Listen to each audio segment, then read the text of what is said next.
for the first time since the day of his verdict. Now, Sean Combs ended up being convicted of 2 charges. Those were transportation for the purpose of prostitution charges. He was let off on the more severe charges of trafficking and racketeering conspiracy. We all know how courtrooms usually feel.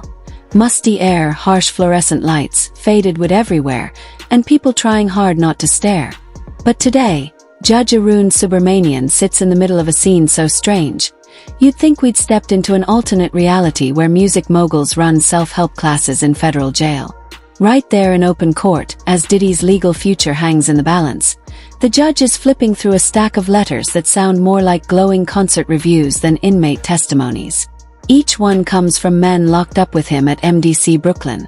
And together they paint a picture of a man reborn behind bars. Yes, we're talking about Sean Diddy Combs, once king of the Hamptons, now apparently the Professor X of prison entrepreneurship.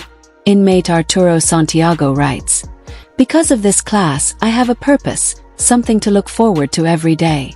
Douglas Welch adds that Diddy taught them how small daily changes can add up to big transformations. The letters read like syrupy DJ shoutouts at midnight, each one presenting Diddy as a wise mentor in an orange jumpsuit, handing out business lessons to the broken. Even the unit counselor, someone trained to see through nonsense, calls his work excellent and urges him to continue. Then comes the kicker, a letter praising Free Game with Diddy, a course he built to push inmates to outwork the competition and set real goals. It's as if a redemption story is being staged right there on the judge's desk. Our fallen superstar reimagined as mentor, unifier, even savior. Some inmates even say he brought together all races and backgrounds. One writes that Diddy personally saved him. For a moment, it feels like the universe is teeing up a last act comeback.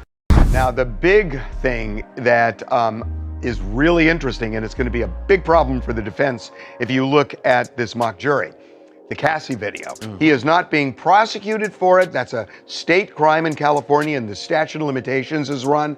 But I am telling you, that video was thunderous for a bunch of these jurors. But the air in that courtroom feels heavier than the glowing letters suggest. And outside those 4 walls, a different drama is unfolding, one not so eager to follow the redemption script. While Diddy's lawyers and his new followers claim he's thriving, whispers from the inside tell another story. At first, it was just muttered insults and quiet laughter in the tier. Then the rumors grew louder. Cellmates, some named, others anonymous, began saying Diddy wasn't the strong survivor his defense painted him to be. Instead, they claimed he'd been bullied and humiliated. According to those who say they lived closest to him, Diddy had been beaten and mocked. The stories went further. Some inmates told him to his face that he'd been used. Word spread that the special treatment he received wasn't a sign of respect at all. It was proof of weakness. The claim cuts sharply against the image his lawyers presented. So sharply you can almost feel the walls closing in. The same defense team that proudly submitted glowing letters about Diddy's classroom leadership now faced questions about whether their client had, in fact, been laughed at and torn down. Insiders say even his cellmate dismissed the illusion, telling him directly that his money and business wisdom meant nothing in a world where status was measured not by record sales, but by surviving the night intact. The contrast is stark. On paper, Raymond Castillo describes Diddy as a unifier who brought magical things to one of MDC Brooklyn's most divided corners. But from the cracks in the cinder block, anonymous voices sketch a darker picture. A superstar stripped of his power, reduced to the punchline of his own motivational speech. Separate, what we know is that there will be a sentencing hearing. The prosecution has said we're going to ask for a good deal of time. We don't know exactly what that is. And the defense obviously wants no time at all. So 2 different hearings on 2 different issues. The sentencing is not today. Meanwhile, Diddy's legal team isn't about to let go of the redemption story. In long, carefully crafted filings, his lawyers describe life inside the Metropolitan Detention Center as nothing short of medieval. They paint a picture of daily torment. Food crawling with maggots, a bathroom without a door, fluorescent lights burning 24 hours a day. They claim he hasn't felt fresh air in 13 months. Every 2 hours, day or night, guards demand to see his ID, jolting him awake under the relentless glare. His lawyers say he's been kept on constant self-harm watch, not for safety, but as a form of punishment.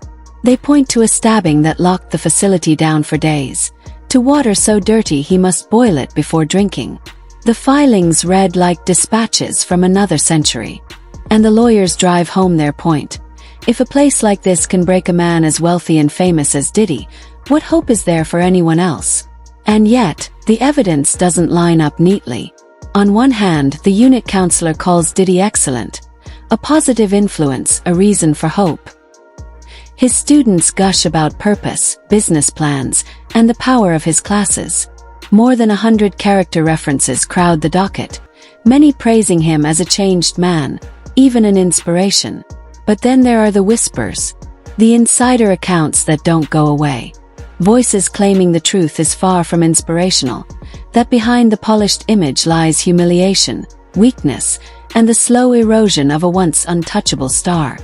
But he talks in this complaint read about fearing for his life, not just while he was working for Sean Combs, but afterwards. He tells stories about physical violence, about a time where he actually had to drive 100 miles an hour to try to escape Mr. Combs, and says he didn't call the police because he worried that would be a sentence. The contradiction is dizzying. Is Diddy the victim of a system built to crush even its most privileged inmates? Or is he a fraud? Someone so hollowed out that not even special treatment could protect him from ridicule. His defense team wants us to see a man already punished enough, a survivor stripped of his empire, his reputation in ruins, desperate to return home to the future of his 7 children. The prosecution isn't buying it. They're pushing for a 4 to 5 year sentence, citing violent allegations, a damning security video, and testimony from women who say Diddy's control stretched far beyond the music industry. The trial has already become a spectacle. Every detail, every late-night meltdown, every hotel hallway incident splashed across headlines and whispered across social feeds. But back inside the courtroom, as Judge Subramanian flips through the letters, the irony is sharp. Even surrounded by praise, even with a mountain of glowing testimonials, there's a sour note beneath it all. Yes, Diddy may have inspired fellow inmates with business plans and motivational talk. But the whispers insist he never truly belonged. Even with money, influence, and so-called royal accommodations, the man who once commanded every room now finds himself mocked in the one place he can't control.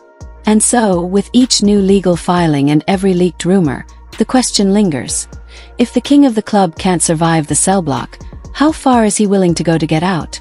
Hi, I'm Eva Pilgrim. Thanks for streaming with us. Incredibly graphic testimony today in the Sean Diddy Combs trial. And we have to warn you, some of what you hear may be disturbing. On the other side of the courtroom, the mood shifts in an instant. Gone are the glowing letters and redemption songs. Prosecutors step forward with evidence that doesn't need a motivational spin. Suddenly, it's all about numbers. Hard numbers. Over 1,000 bottles of lubricant seized from Diddy's homes in Miami and Los Angeles. A stash so excessive that even federal agents looked uneasy describing it under oath. Then comes the video, the one everyone has seen by now. A grainy hotel hallway clip showing Diddy, stripped of all PR polish, lashing out at Cassie. The body language leaves no room for doubt. The old myth of the bad boy collapses into something much darker. The prosecution builds its case in broad, devastating strokes. It isn't just Cassie. It's weeks of testimony from women, some anonymous, along with former assistants, drivers, and security guards. Each account is another crack in Diddy's crumbling image. The stories are grim. Nights stretched into marathons, strangers paid to perform, a haze of substances always nearby. According to the government, this wasn't simple indulgence. It was orchestration. The lead prosecutor calls him the mastermind, accusing him of transporting companions across state lines for so-called freak-offs, directing every detail for his own gratification. There's no soft language here. The filings invoke the Mann Act, RICO, and a list of charges that would have sounded unimaginable for a Ciroc-sipping mogul just a decade ago. The glory days of launching artists are now replaced by claims he ran a criminal circuit, where everyone from assistants to bodyguards played a role, whether they realized it or not. And telling people who the sponsors are. So if they want to harass Cadillac and AT&T, that'll happen. And so the stage is set. A superstar once untouchable now waits for the gavel. His legacy dangling between redemption and ruin. The whispers, the testimonies, the courtroom theater. All of it will soon collapse into a single sentence. When that moment comes, the question won't just be about Diddy's fate, but about the story we choose to believe. Stay with us because the final act is about to begin.